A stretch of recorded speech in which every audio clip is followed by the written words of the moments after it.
Yeah. What is the Lord's Sabbath day according to the Bible?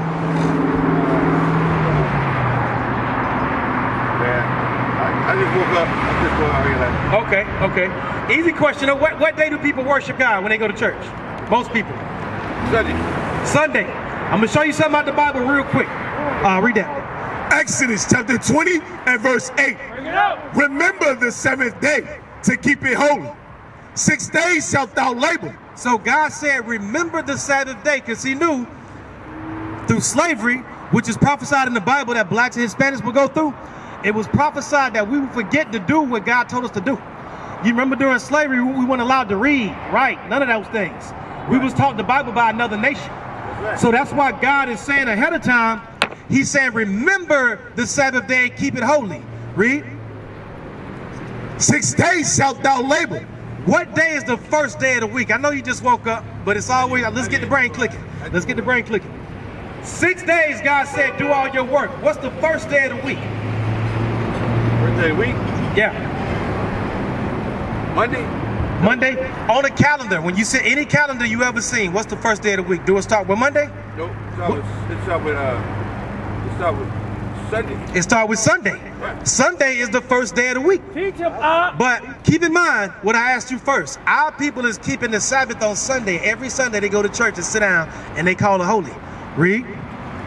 6 days shalt thou labor. So we just established Sunday the first day of the week. Sunday to Friday, 6 days do your work is what God said. Read. And do all thy work. But the seventh day is the Sabbath of the Lord thy God. So what's the day? Sunday, Monday, Tuesday, Wednesday, Thursday, Friday. 6 days do your labor. But the seventh day is the Sabbath. What's today? Today. So what is today to God? That's the Sabbath day. It's the Sabbath day. Bring it out. Sabbath day. See how quickly you learn that? How old are you if you don't mind me asking? 63. We came over here as slaves. God said we got to keep his commandments to get into his kingdom. The other nations told us contrary to what the Bible said. So do you think we're going to be able to get in the kingdom if we never came out here and retold our brothers what God said to do? Right. And just sit in the Sabbath on Sunday, day after day, never learning what God said to do? You think he's going to let us in the kingdom? No. So that's why we out here teaching our brothers and sisters. You said you were 63? And you just now today learning what the Sabbath is. Meaning a whole 63 years, I'm 41. I came in at 34. A whole 34 years I used my stuff. Wasn't keeping the Sabbath at all. Wasn't keeping none of God's laws. I could have died at any day.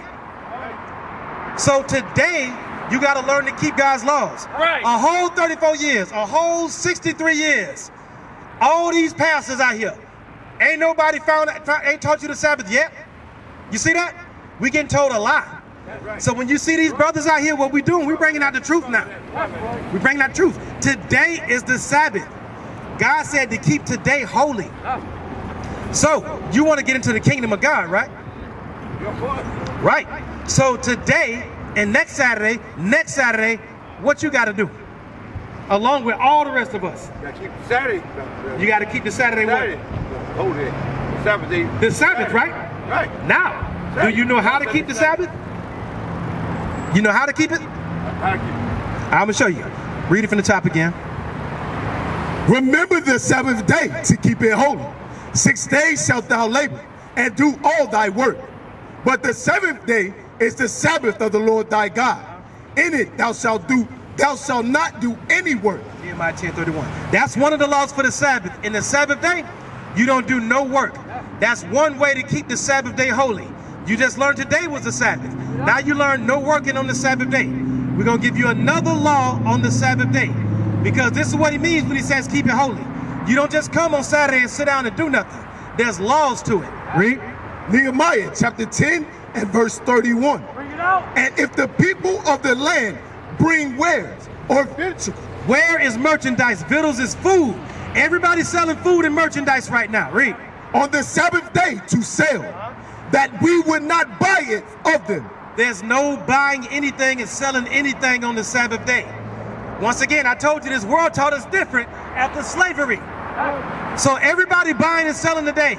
Everybody working today. God said don't do that. Give me that in Exodus 16:23. Another Sabbath law. Look, in less than 10 minutes, you're learning more than you learned in 63 years that the pastor taught you. Just that fast, you're learning the Sabbath. By doing what? By simple reading. Exodus 16:23 is another law. We went over no working on the Sabbath day. We went over no buying and selling on the Sabbath day. That don't none of the pastors teach. We're going to go over another law. Read. Exodus chapter 16 and verse 23. And he said unto them, this is that which the Lord hath said. Tomorrow is the rest of the holy Sabbath unto the Lord. Bake that which ye will bake today. So Friday is the last day to labor. God is saying tomorrow, bake what you will bake tomorrow. Yesterday. Bake it before the Sabbath. Bake what you will bake. Read. And seethe that which ye will seethe. Seethe means boil. Bottom line, cook everything you need to cook on Friday before the sun go down. Read.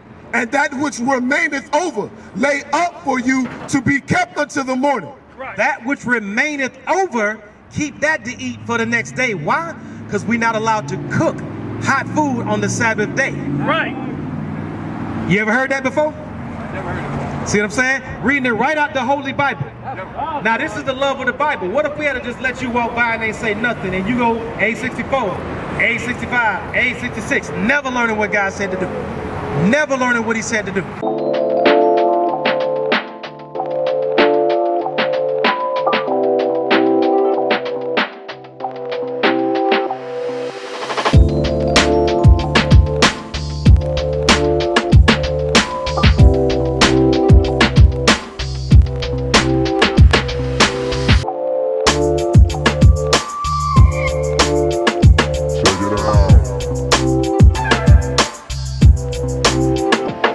Give me Leviticus 21:5 again. These laws easy too.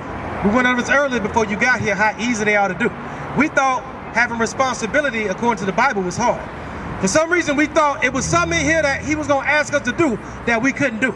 That's a lie. Watch this law. Read. Leviticus chapter 21 and verse 5. They shall not make baldness upon their head. So God said we can't shave a bald head.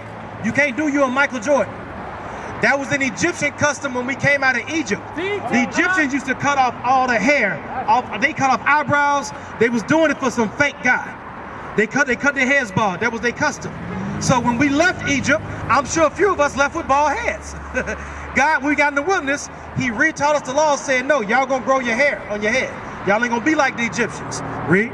Neither shall they shave off the corner of their beard. That was another Egyptian custom, shaving off the corners of their beards. You shave a little bit from time to time? Yeah, Shave. God said don't do that. Remember in slavery, remember the white boy would shave off our beards and call you a boy? Yeah. The beard is a manly badge. It's a manly badge. That's our custom. That's why when you see the ones that call themselves Jews today, them white boys with them beards, that's why they wear beards. That's called stolen identity. They trying to be like us. That law was written for me and you. Right. To not bald our heads and to grow a beard. Right. So don't shave no more according to our God. Now, that was the end of that. Read. Nor make any cuttings in their flesh. Nor make any cuttings in your flesh. That's tattoos. That's branding your body like the, what you call them boys? Alphas, fraternities. Yeah. Yeah, all that.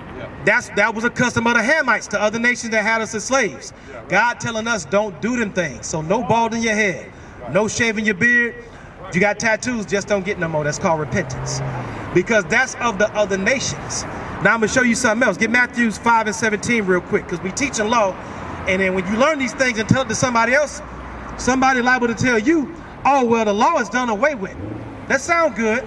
But when Christ died on the cross, we no longer have to do the law no more. You heard that before in Christianity, right? Yeah, I heard that. Right. Yeah. Does that even make sense to you? Yeah, makes sense. It makes sense that he died on the cross and now we don't got to do it no more? Yeah, So, one of the laws is thou shalt not kill, right? that's right. So say I got the spirit of a murderer.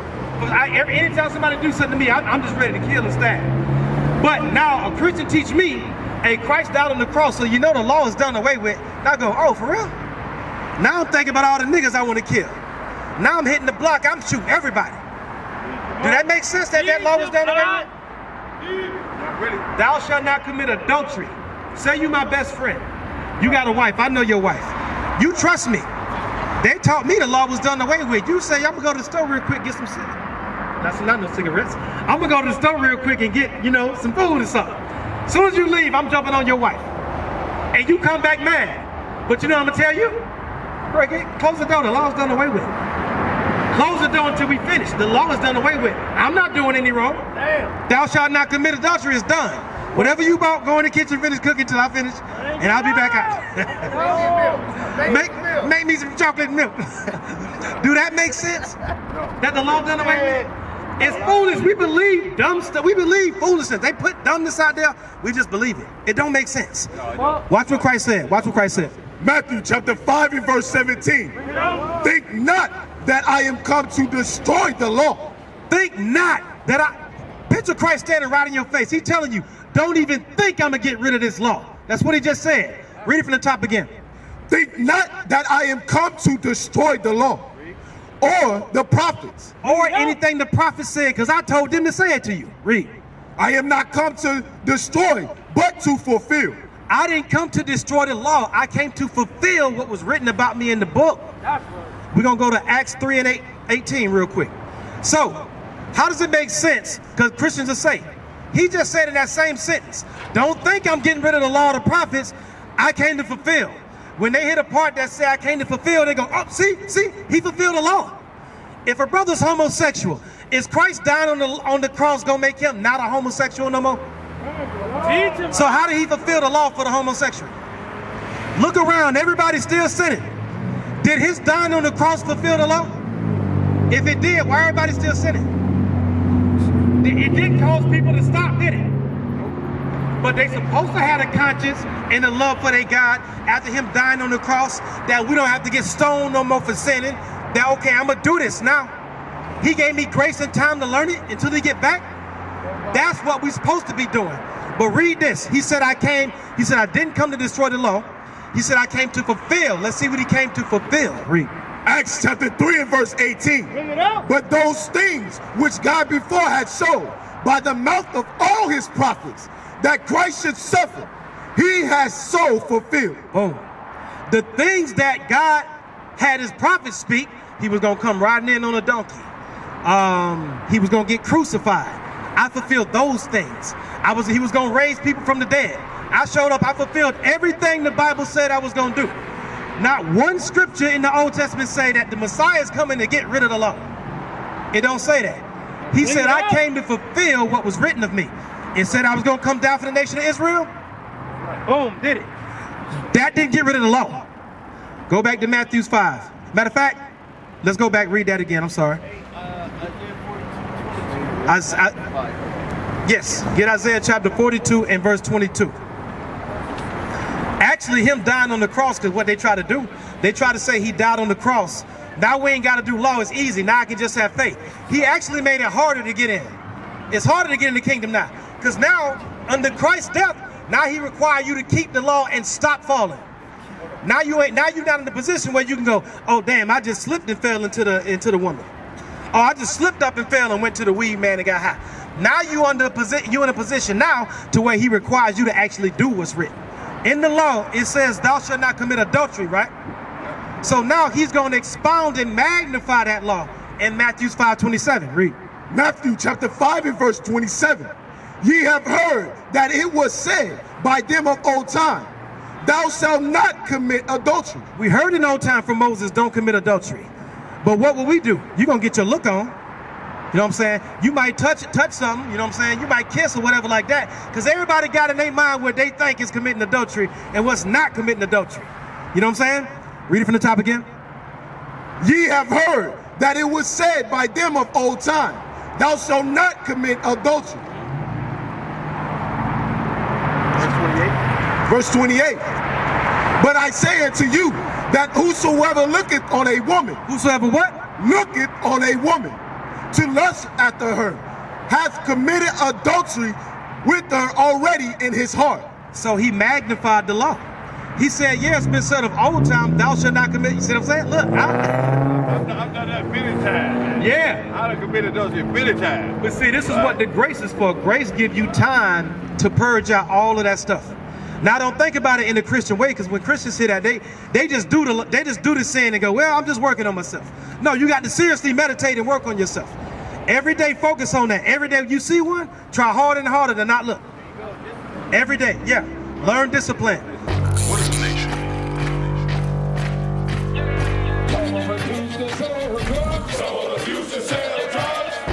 Nation is men leading by example.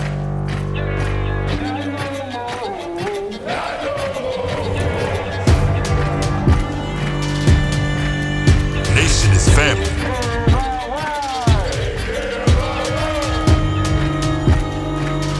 Nation is community. Nation is children with role models.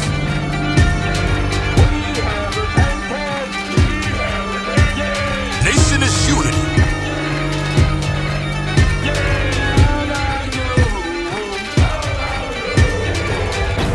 Nation is you. And